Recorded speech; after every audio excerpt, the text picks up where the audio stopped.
1. Two Entrepreneurs, 1965 to 1966. In the mid-1960s, the North Vietnamese were intent on reuniting with the South, no matter what the United States or any other nation thought. President Lyndon B. Johnson was holding peace talks with the North Vietnamese to stop what the U.S. feared would be a domino effect of Southeast Asian countries falling to communism. In Hollywood, Florida, meanwhile, the economy was showing early signs of a population growth unprecedented in the United States. Two young survey party chiefs who worked together at Arthur C. Boggs and Associates Land Surveyors in Hollywood began casual discussions of their lifelong dreams of starting their own business. John Rowe had survey experience in the Army before moving from Pennsylvania to Florida to work at Boggs Surveyors during the previous 7 years, and during that time he became a Florida registered land surveyor. Robert Legg grew up in South Florida and graduated from South Broward High School in Hollywood. He had worked at Boggs for the previous 10 years, during which he got married and had 2 sons. He worked his way up from rodman to instrument man and then to party chief. Then he decided it was time to learn more about the business side of surveying. Hollywood, Florida was a city of about 60,000 residents, founded in 1923 by Joseph Young, who also founded Hollywood, California. To distinguish the two, he named the Florida city Hollywood by the Sea. The by the sea was dropped many years later by the new city fathers to simplify the name. Because of the warm South Florida climate during winter, many snowbirds from the northern states and Canada would vacation here, mostly near the beaches. This annual influx, plus the decisions by many of these visitors to retire in Southeast Florida, fueled the construction industry. As the construction industry went, so went the land survey business. On April 1, 1965, John Z. Rowe and Robert Legg officially founded Rowe, Legg and Associates Land Surveyors, operating out of their homes in West Hollywood. Their first survey instrument was an antique purchased by John. Their first calculator was bought at a local pawn shop. In those days, the pace of business was slower than today.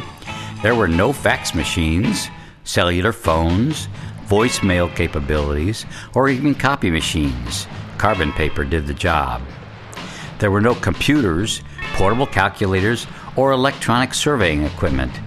Courier services were rarely used, as the United States Postal Service was the accepted standard. Each day, John and Bob would load up their trusty Burger 1-minute transit built in 1921, any needed stakes and tools, and they would head to the job site in their 1964 Corvair van survey truck, which was Bob's former family car.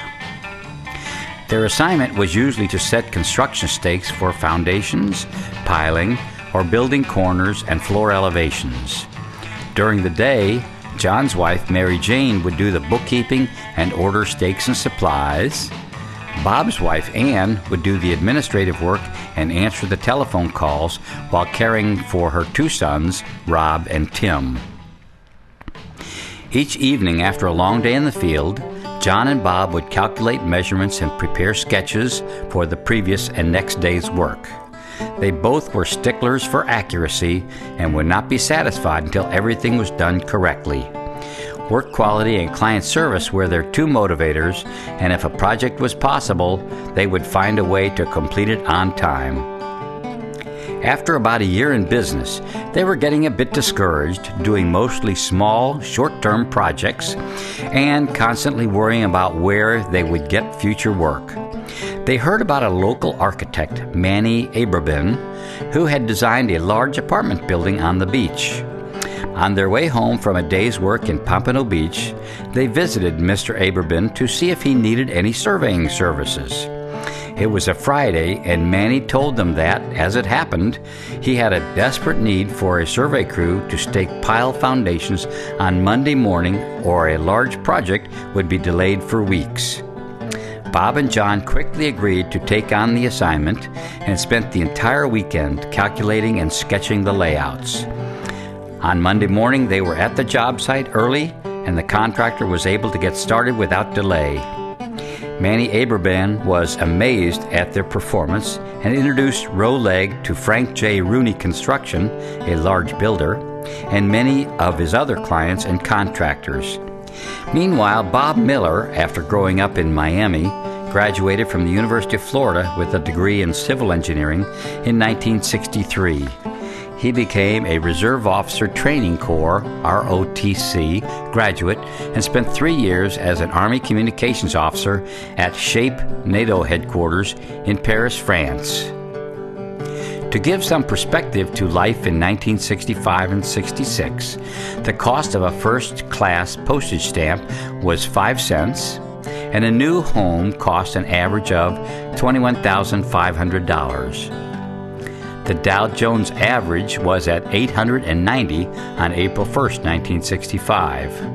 Hurricane Betsy slammed Broward County during the fall of 1965, causing significant damage to the coastal cities. The Vietnam War was about to be declared, and Bob Miller would be assigned there as a captain in charge of headquarters communications in the seaside city of Nha Trang.